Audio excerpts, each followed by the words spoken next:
So we started a section on interest rate risk. There are two motivations for the firm to manage its exposure to interest rate changes. The first is if interest rate increases, then the firm will suffer from higher debt cost of capital. Second, if interest rate decreases, then the value of the firm's liability will increase. This implies the value of the firm's equity will decrease. So firm's value of equity will suffer from a decrease in interest rate. This basically means no matter whether interest rate increases or decreases, a firm will have the motivation to manage the interest rate exposure. So the tool we will want to use to understand interest rate risk is duration. Um, Duration, which is given by this formula, it's essentially the it's essentially a weighted average of time t, and the time for sorry and the weight for each time t is given by this. That is the present value of the cash flow at time t divided by the price of the bond. So after defining duration, we learned how the percentage change in value is related to duration. So here this formula basically says that approximately the percent change in value equals duration times the change in the interest rate divided by 1 plus interest rate divided by number of compounding periods. Of course, don't forget this minus sign. So this tells you that if interest rate increases, then value will decrease. And this is easy to understand because we learned from Corporate Finance 1 that if yield increases, then the value of bond will decrease. Okay, so today we talk about duration-based hedging. That is, we will think formally how a firm can use various tools to hedge against interest rate risk. So the starting point is we understand the firm's market value of equity is the difference between its market value of asset and its liability, right? That is E equals A minus liability. Here A refers to asset. And based on this formula, we will design a method to hedge against interest rate risk.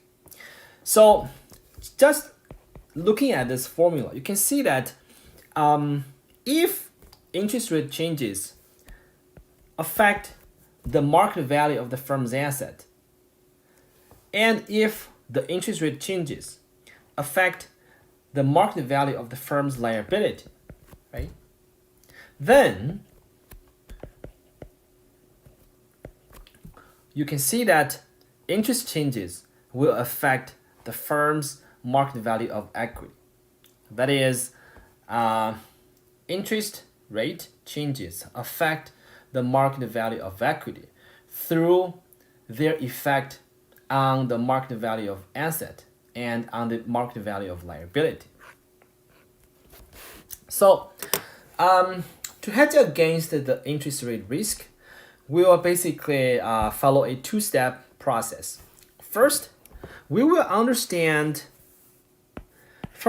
try to calculate the duration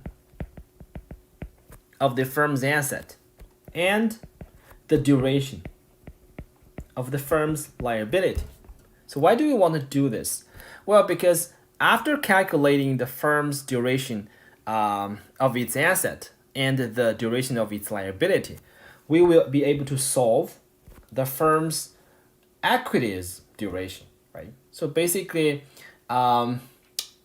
we're finding out the duration of the firm's equity by solving the durations of the firm's asset and and the durations of the firm's liability. So that's the first step. And then the second step, we will change the firm's asset and liability to reduce the equity's duration to zero. So why do we want to do this, right? So why do we want to reduce the equity's duration to zero? Well, because we learned from this formula. We know that if duration is larger than zero, then this basically means if interest rate changes, then the firm's equity's value will change, right? And then if duration is zero, then this implies the percentage change in value is zero, right? So by this formula, we know that if we make sure the duration of the firm's equity is zero, then the equity's value will stay the same, even interest rate changes. So that's the motivation. That's why we want to make the equity's duration equal to zero. Okay. That's the general process. And I understand this might look confusing. But now let's start with this example, which will precisely tell you the steps you need to take in order to hedge against the interest rate risk. Northland Bank holds short-term deposits such as checking and saving and CDs. And it makes long-term loans such as car loans and mortgages. And we have, oops, oh, sorry. Okay, sorry for that. I have to, oops. I'll have to reopen the lecture note.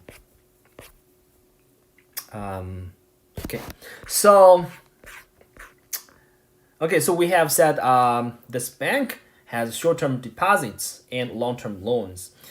So this is the market value balance sheet for the bank.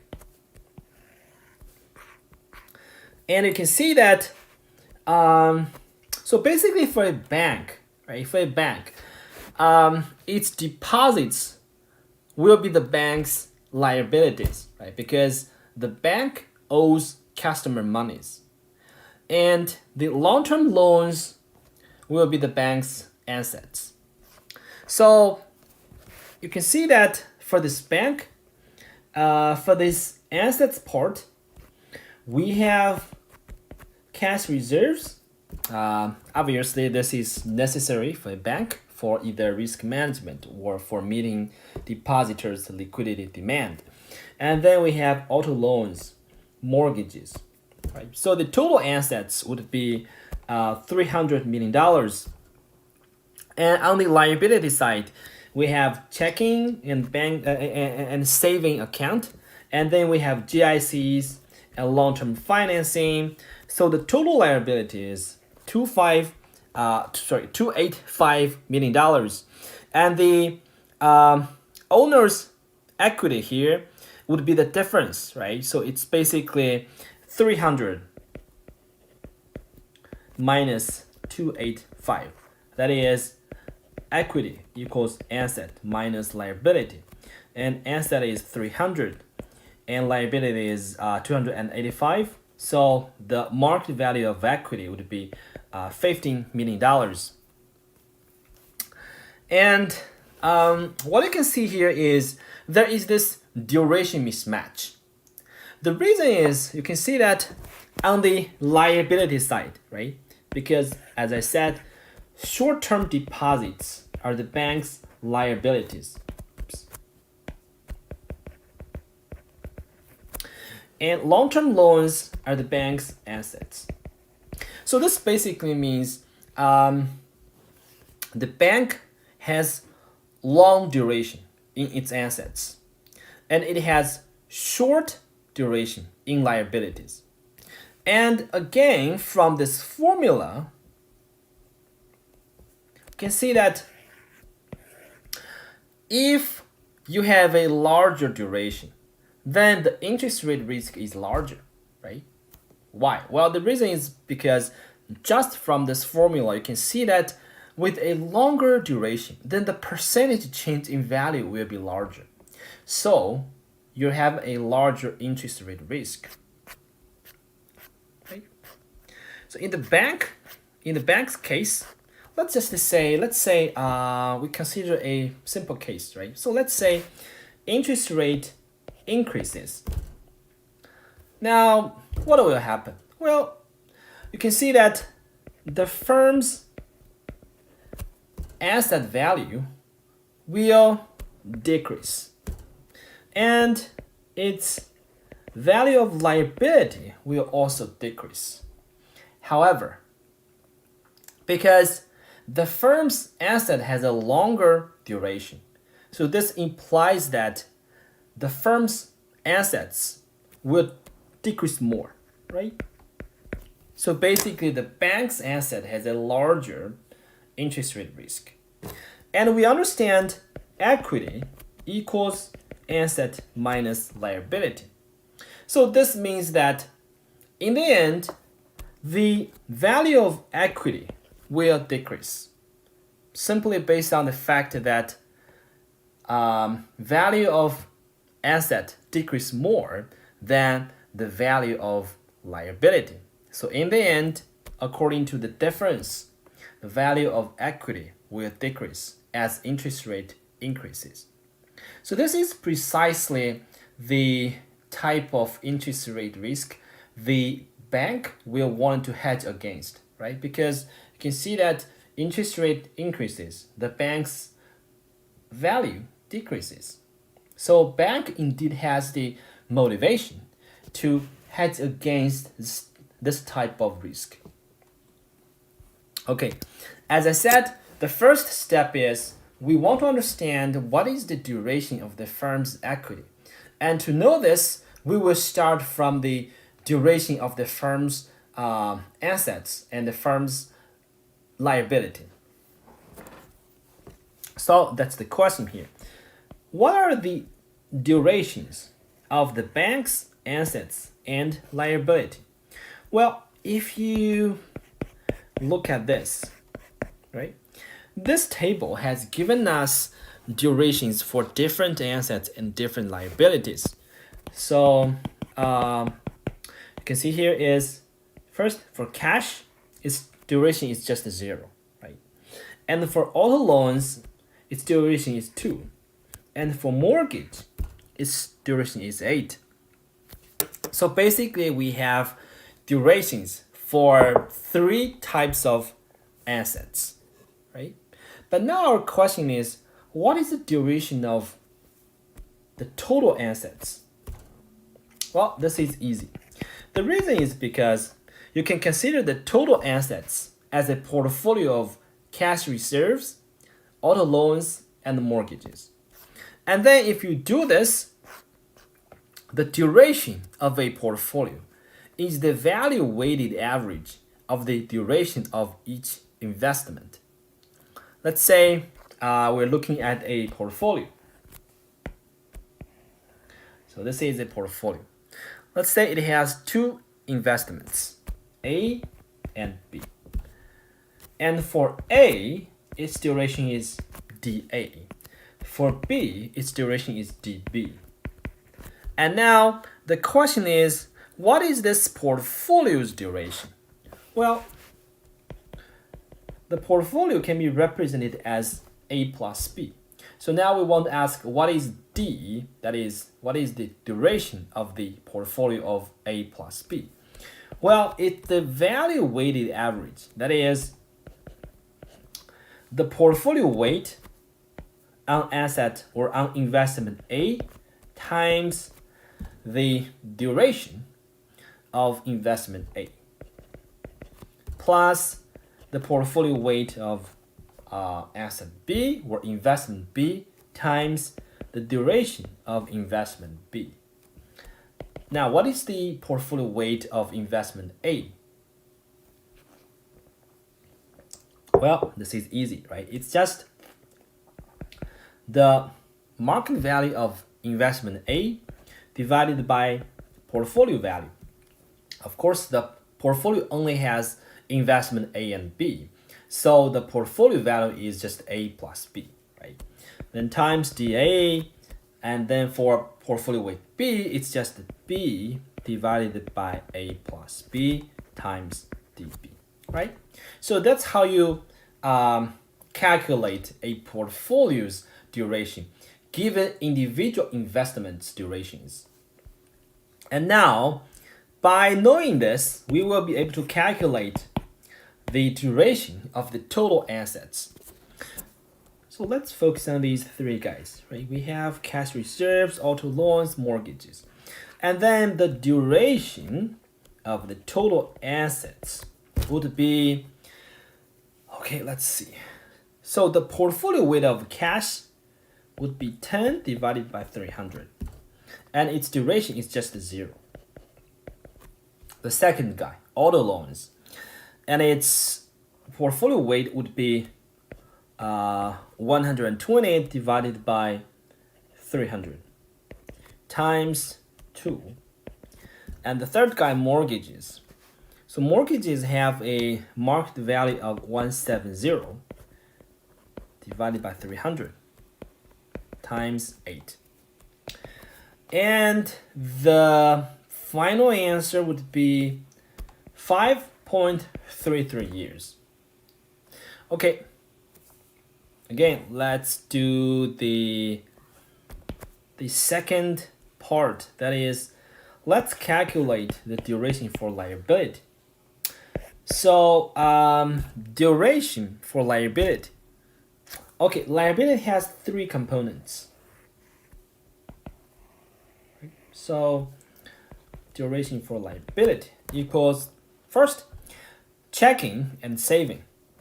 So portfolio weight 120 divided by the total value of the portfolio times 0 plus GICs, which would be 90 divided by 285 times 1 plus 75 divided by 285 times 12.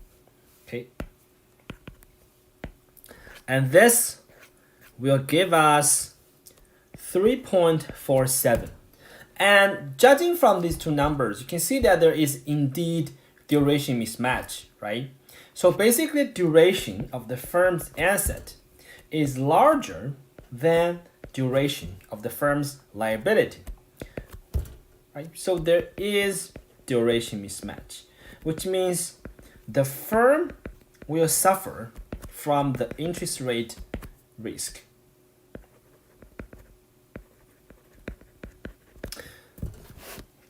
Okay, now after solving durations for assets and liabilities, we need to do the important part. That is, we need to find out the duration of the firm's equity. So how do you go from the duration for firm's assets and liabilities to the firm's duration for its equity? Well, remember that we know D equals, we know that E equals A minus L. That is, equity equals asset minus liability. So this basically means equity can be considered as a portfolio of asset and liability. Notice that you have a minus sign here, right? So this is a minus sign. This basically means equity can be considered as a portfolio with a long position in asset and a short position in liability. Again, because you have this minus sign, so you're having a short position in liability. Right? So equity equals a portfolio of a long position in asset and a short position in liability.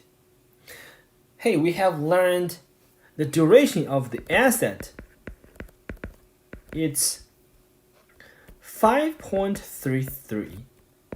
And we also know that duration of liability is 3.47, right?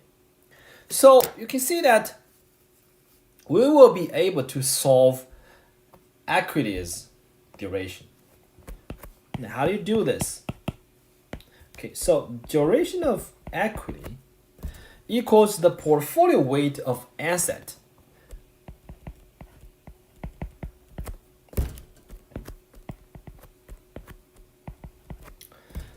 times duration of asset plus the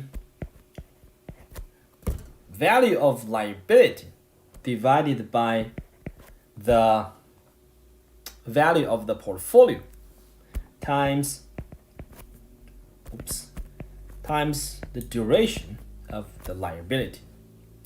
So I would say there are two important or two caveats here. The first is the denominator. You should use the market value of equity. The reason is because here we are considering equity as a portfolio. So portfolio's value is equivalent to the value of equity, right? Second one is don't forget this minus sign here because you're taking a short position in the liability. And now, what is A? So we know that A is 300. What is E? E equals the difference between E equals the difference between the market value of total assets and the market value of total liabilities. So the market value of equity is $15 million.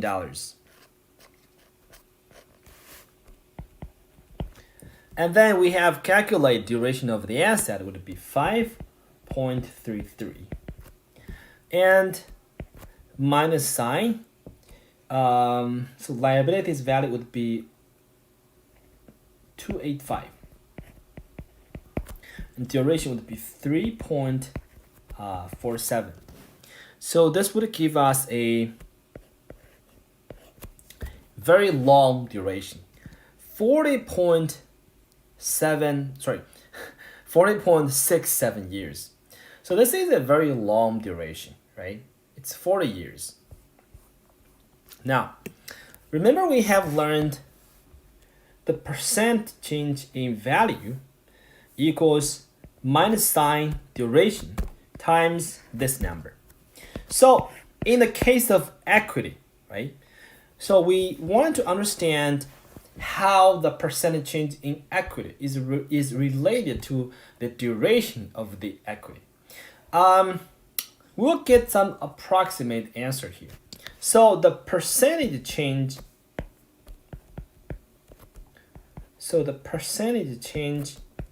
in equity. Well, what you see here is this thing is almost zero, right? So, well, why this is almost zero? Because interest rate is very small, right? So if it's about, let's say, 5% per year, so it's for example, if R is 5%, let's say we have semi-annual coupon, so K is 2, then R divided by K would be 2.5%, which would be 0.025, right? So it's almost zero. So in this case, we know that the percent change in the value of equity equals the duration of equity times epsilon, right? What is epsilon? Don't forget epsilon is the change in interest rate.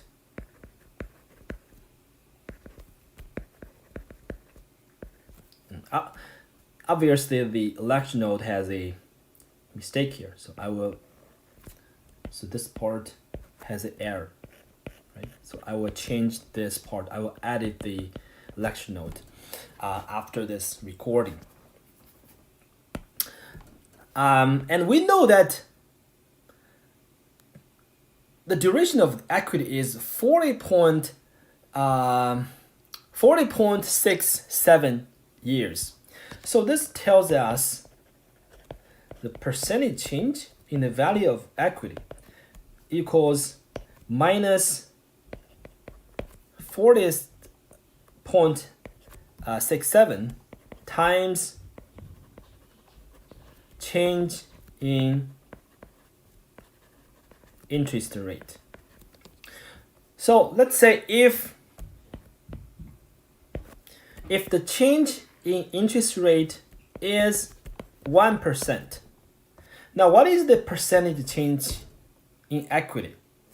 It's minus 46.7%, right? So this is a huge drop because it's really not a big deal for interest rate to increase by 1%. But simply because the firm's equity has a very long duration, the firm's value of equity will drop by 40% just from a 1% increase in interest rate. So you can see that the bank's value is very sensitive to interest rate changes. This means, again, the bank will have the motivation to hedge against this interest rate risk. Okay, so now let's verify that the bank's value of equity will indeed decline by about 40.67%. So remember we know that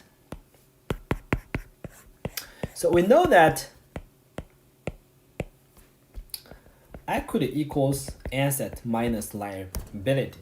So to understand how the bank's equity will change by the interest rate changes, we can first try to understand how the firm's value of asset and value of liability will change if interest rate changes. Well, this is easy, right? Again, we will use this formula here. That is, the percentage change in value equals the minus duration times interest rate change. So I'm using delta R to represent the change in interest rate. So let's say we start from the firm's asset. Right? So now we will first try to understand the percentage change in the firm's asset. Well, we know that the firm's asset has a duration of 5.33 years. So this means that if interest rate increases by 1%, then the firm's market value of asset, right, will decrease by 5.33%. Or maybe it's better for me to use the minus sign. And we will also want to understand the percent change in the firm's liability. And we know that the liabilities duration is 3.47. So this means if interest rate increases by 1%, then the bank's liability will decrease by minus 3.47%. And we also know that the market value of the bank's assets is $300 million. So this means the amount of the firm's asset will decrease by the percentage times the total asset, which is $16 million. And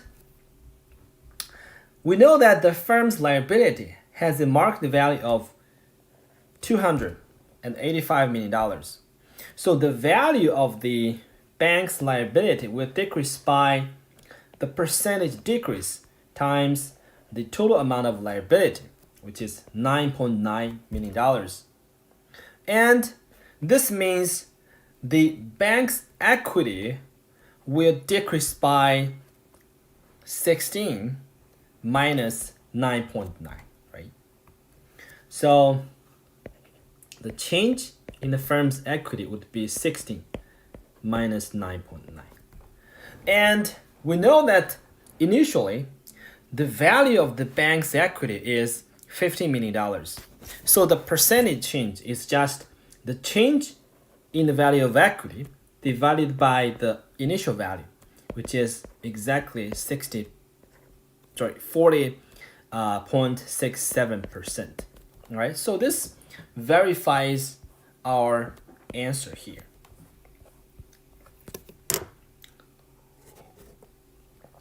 Okay, so that's basically the first step. How do we calculate the duration of the bank's equity? And now we will think about the second step, which is the step we wanted to hedge against the interest rate risk. And the technique here is, initially, we know that duration is 40.67 years. And to hedge against interest rate risk, what we will want to do is we want to decrease the duration of the bank's equity to 0, right? Again, the rationale is pretty simple to understand. If you have 0 duration, then it means the percentage change in value is almost 0, even if interest rate changes. Okay, so let's first introduce several concepts. First, a 0 duration portfolio is called a duration neutral portfolio, or you could call it immunized portfolio. So the name immunized portfolio is coming from immunization. So basically, if you make sure your portfolio is duration neutral, then your portfolio is immunized from interest rate risk. So there is immunization, and your portfolio is a immunized portfolio. Okay. So as I said, our goal here is to make the duration of the equity from 40.67 years to 0. Now, how do we do this, right? How do we do this? Well, if you look at the formula when we calculated the duration of the bank's equity, we know that it equals the portfolio weight on asset times duration of asset minus the portfolio weight of liability times the duration of liability. Now, just look at this formula. If you wanted to decrease the duration of the bank's equity, then clearly you have two methods, right? You have two ways to achieve this. First, you can decrease the duration on the firm's the duration on the firm's assets. And the second, instead, you can increase on the duration of the firm's liability, right? Now, let's say for the purpose of making an example, we assume the firm decides to pursue the first method, that is, the firm decides to lower the duration of its asset, right? So the firm tries to reduce DA. Now, how the firm can achieve this? Well, intuitively, the firm can reduce its duration of asset by selling some of its mortgages for cash. So why this will work? Well, if you look at this bank's market value balance sheet, what you can see here is cash has a duration of 0 and the mortgages have a duration of 8. So if the firm sells mortgages and then it gets cash, so it's like the firm is exchanging longer duration assets for 0 duration assets, right? So by getting rid of longer duration assets, the firm's duration of assets will reduce.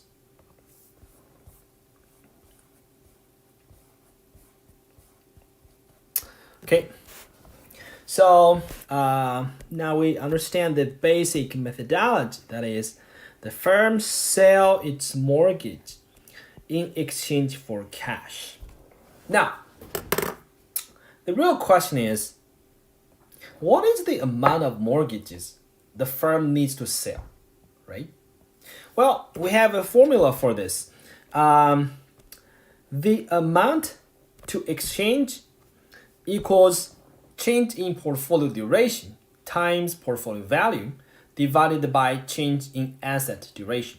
So this is a confusing formula, and I copied this from the textbook just for, for consistency between the lecture note and the textbook. So let me explain this formula, then hopefully you will find it less confusing. So the amount to exchange basically means what is the amount of mortgages you want to sell.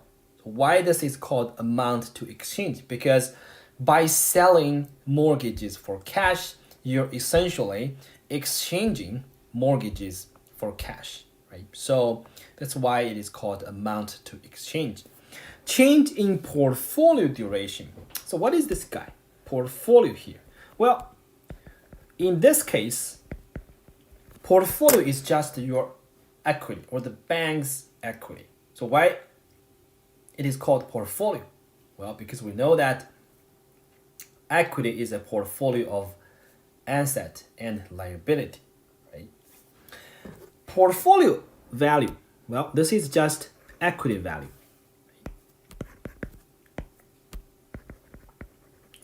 So equity value. Change in asset duration. So what is the asset here? Well, asset here refers to both mortgages and cash, because we know that from the bank's market value balance sheet, you would know that the firm's assets contains both cash and mortgages.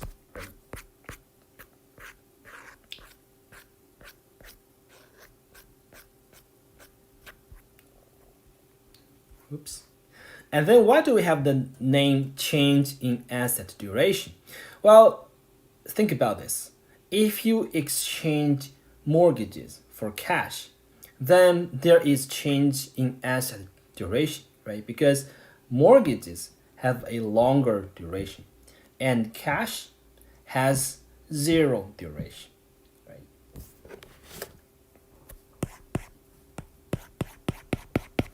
Okay. Now, let's see how could we use this formula to understand what is the amount of mortgages for the bank to sell. Now, amounts to exchange, that's our question. We want to understand this. Now, change in portfolio duration. as I said, this is the change in equity duration.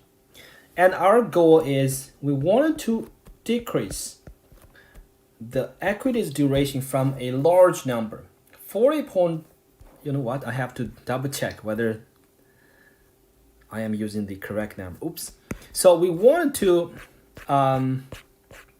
reduce the equities duration from 40.67 years into 0 years.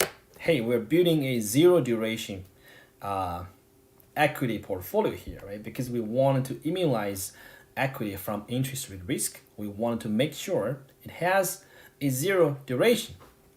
And then what is portfolio value? As I said, this is just the equities value. And we know that it's $15 million, right? Again, you get this number from the market value balance sheet, right? Difference between the asset and liability. Okay, and next, change in asset duration. So, change in asset duration is really the difference between mortgage, is really the difference between the duration of the mortgage and the duration of the cash.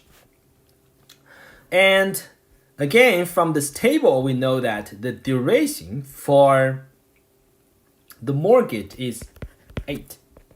And cash has a duration of 0. So the change in duration here is 8 minus 0.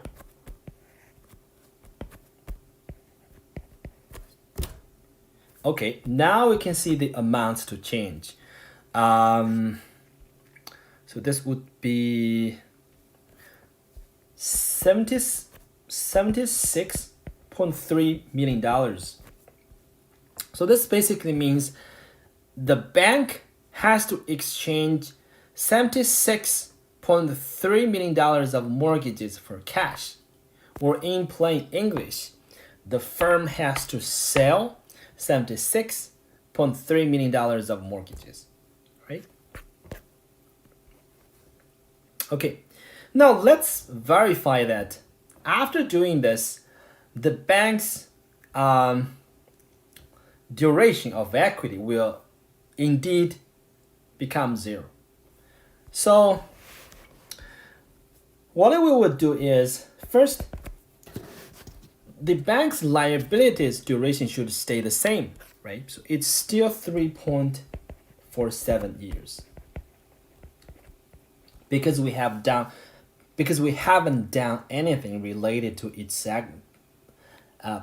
Because we haven't done anything on its liabilities. We only modified its assets. So now let's think about asset. Well, if you look at this market value balance sheet, what you can see here is before the immunization, mortgages have a market value of 70. And we know that we need to sell $76.3 million of mortgages. So after doing this, the market value of mortgages would be 170 minus 76.3. So the market value of mortgages would be $93.7 million, right? And by selling $76.3 million of mortgages, the firm will get the same amount of cash.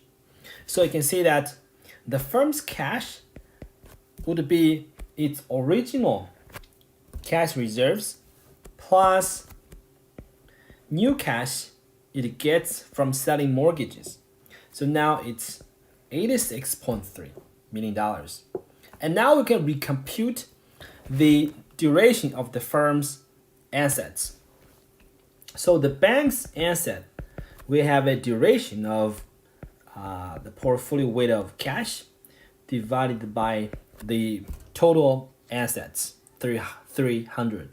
Oh, by the way, you can see that the total market value of the bank's assets stays the same, right? It's still $300 million.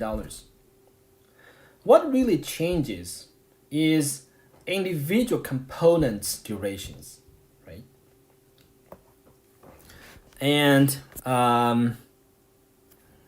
okay, this is times 0, and then the second one, auto loans.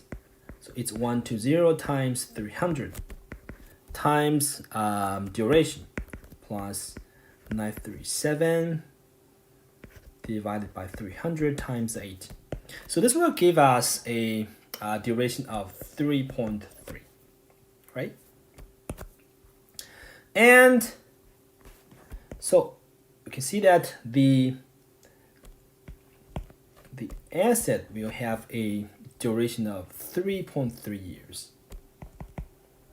And you can see that indeed the duration of the asset has decreased, right? Because originally, without immunization, the bank's asset has a duration of 5.33 years, right?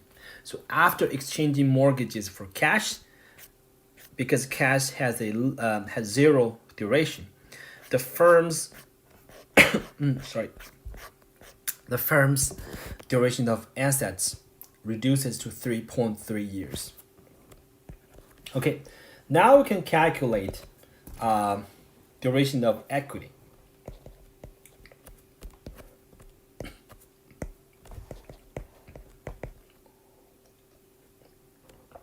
Okay, so portfolio weight of asset divided by equity value times 3.3 minus the market value of liability divided by the market value of equity times 3.47. And of course, you will get 0. So by exchanging mortgages for cash, we successfully reduce the duration of equity to 0. Okay, to summarize, it's a 2-step process.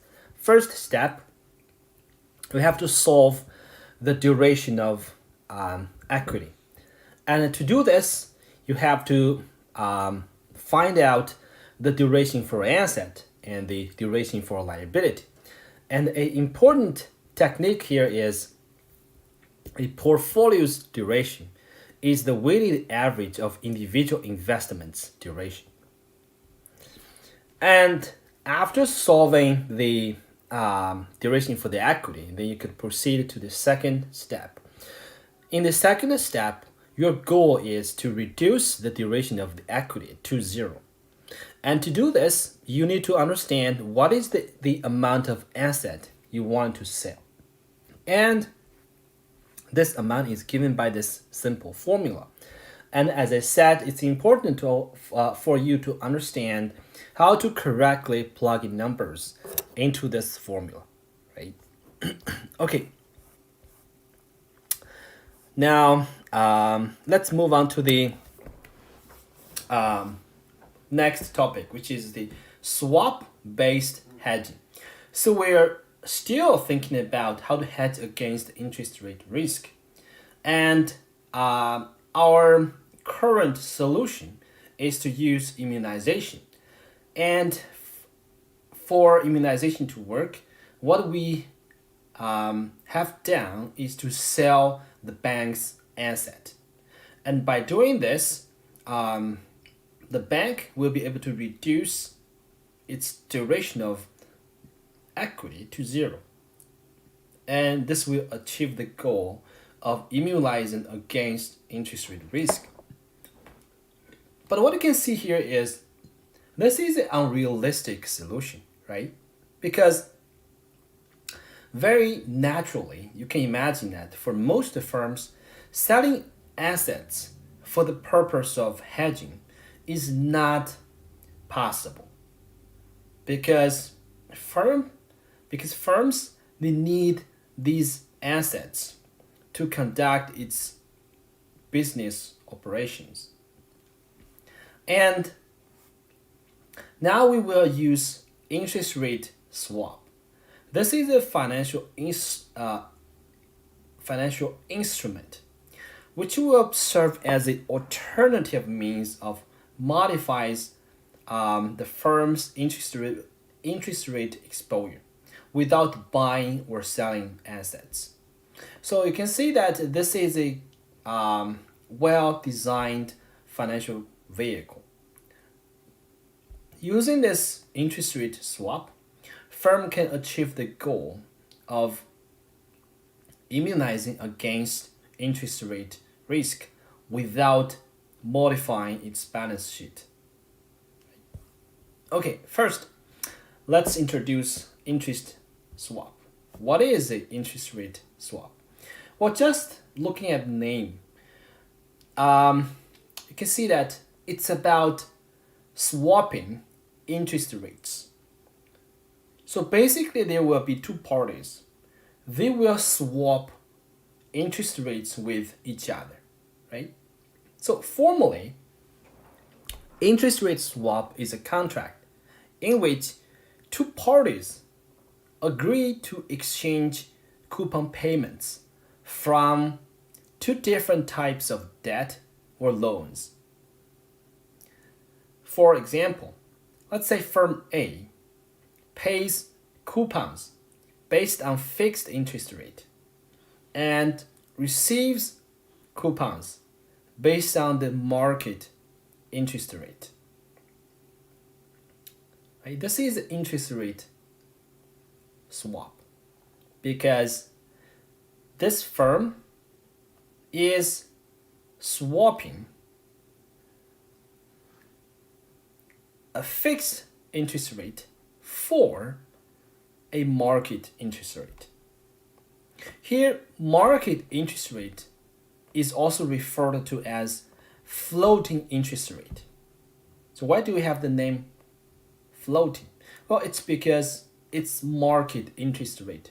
So it changes, right? So that's why it is also called floating interest rate. So in this case, our firm A swaps a fixed rate coupon for a floating rate coupon. And we call this swap as fixed for floating interest rate swap. So, one comment here, coupon payment. So this is a like the basic concepts in bond, right? So for a bond, let's say if you have a 2-year coupon bond.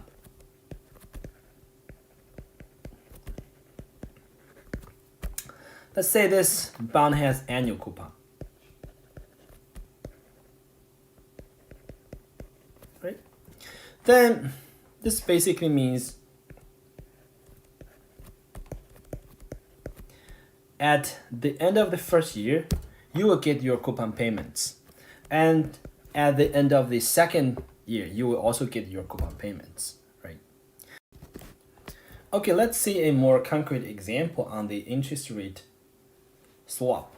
So let's say we have a 5-year, 100 million fixed for floating interest rate swap. So let's say the swap has a 7.8% fixed interest rate and it has a semi-annual coupon payment. That is, the coupon payment has to be made every 6 months. And we can calculate the 6-month coupon payment, which is the coupon rate times the face value and times 0.5. We need this number because this 7.8 is like the annual rate. And now we assume this swap has semi-annual coupon. So the payment has to be made every 6 months. That's why you have to divide this. That's why you have to divide this number by 2. Right? So this gives us $3.9 million. And the floating rate coupons are typically based on a 6-month market interest rate. So let's say for this market interest rate, we could use 6-month Treasury bill rate, right? We could use the 6-month T-bill rate. Or we could use the London interbank offered rate. That is, we could also use LIBOR. Now, the question here is, we want to understand what is this. Let's say there's a firm, right? It enters into this interest rate swap. We want to understand what is this firm's cash flow. Okay, let's look at this table, which gives us a very detailed idea how to calculate the firm's cash flows. So remember that the firm has entered into a fixed for floating interest rate swap. And the face value of the swap is $100 million. So this is a fixed for floating interest rate swap. This means the firm needs to pay fixed coupon payments every 6 months, right? That is, the firm needs to pay $3.9 million every 6 months. And the firm will receive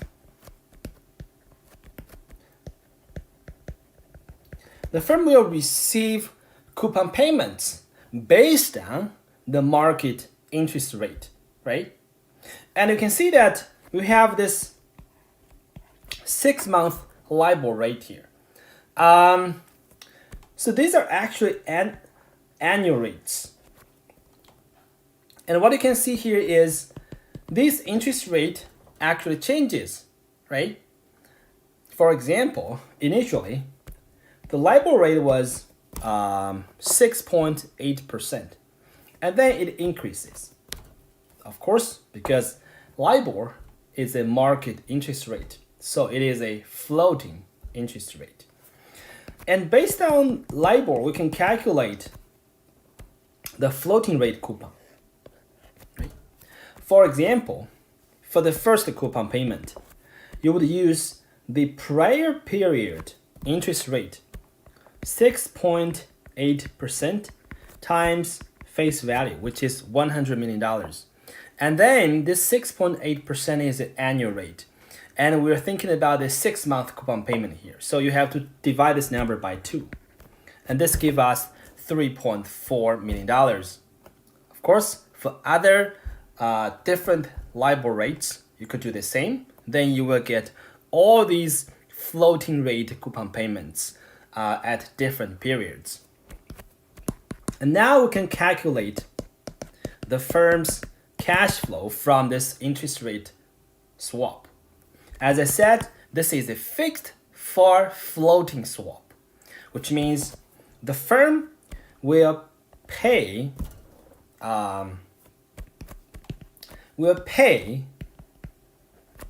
fixed coupon, and it will receive floating rate coupon, right? So this basically, for this period, the firm will pay $0.5 million. That is, for the first period, the firm will pay $3.9 million of this fixed rate coupon, and it will receive $3.4 million of this floating rate coupon, which means the total, right? The total effect is the firm will pay out $0.5 million. And then you could continue to do this. You will find out then firm needs to pay $0.3 million.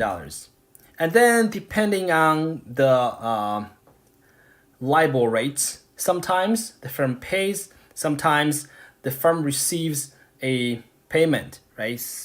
For example here, the firm will get $0.1 million. So essentially,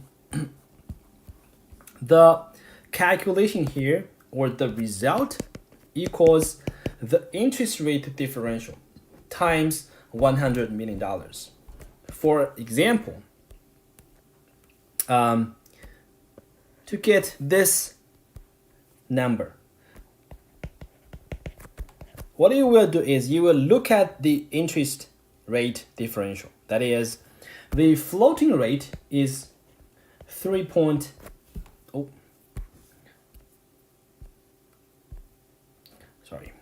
So you will have to look at the interest rate differential. For the fixed coupon rate, it's 3.9%. And for the floating rate, it is 3.4%, right? Then times the face value. This will give you 0.5, right? Which is a very natural result because you're swapping fixed interest rate for floating interest rate. So obviously, the difference between these two interest rates will determine your payment or your profit from this interest rate swap. Okay, 2 comments here. As I said, the swap payment is the difference between the fixed and floating rate coupon payments. And when we calculated when we did the calculation, what you can see here is I named this $100 million as face value. Well, that is not a precise word to describe this $100 million. The correct word for this $100 million is notional face value or notional principal. The reason is because this $100 million is used only to calculate the coupon payments. It is never actually paid, right? So it is only notional. This is different from a debt. Think about an actual debt with the face value of $100 million. Then it means that if the firm takes on the debt, then on the maturity date, it will have to pay back this $100 million, right? So this is the actual face value or the actual principal. But in an interest rate swap, this 100 million, well, it is only used for calculating coupon payments, right? So this one is purely notional. So that's why $100 million for a swap is called notional principal of the swap. Second comment, unlike options, firms don't need to pay a premium to enter into a swap contract, right? So this is just like forward and futures contract. Remember that if you're buying either a call option or a put option, you have to pay a premium. But if you decide to enter into a forward contract or a futures contract, then you don't need to pay a premium. So in this aspect, swap is just like forward and futures contract. There's no premium to pay. Okay. So after introducing swap, so we could talk about swap-based hedging. So I guess I can only briefly mention this because I don't think we have enough time to finish this section on swap-based hedging. So let's just make some basic maybe introductions on swap-based hedging. So again, the purpose here is hedging against interest rate risk, right? And why there are interest rate changes on the firm's debt? Well, there are two reasons. The first is the risk-free interest rate can change. And the second, the firm's credit quality can change.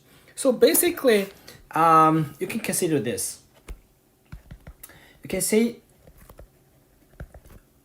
can consider a firm's cost of debt can be decomposed into two parts. The first is the risk-free rate. The second is the credit spread. Right?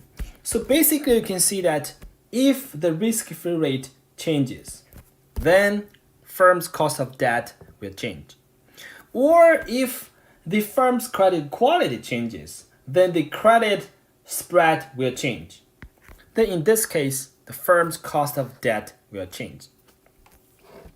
Now, the beauty of swap is by combining swap with debt, firm can choose which type of risk they want to keep and which type of risk they will want to remove. I know this is ambiguous, but think about this. Let's say, let's say the firm expect the risk-free rate will increase, and the firm expect its credit spread will decrease because the firm thinks it will improve its credit quality. Now, in this case, you can see that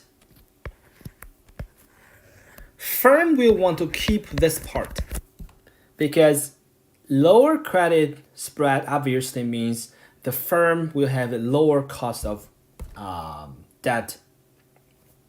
And then for this part, firm will want to eliminate, right?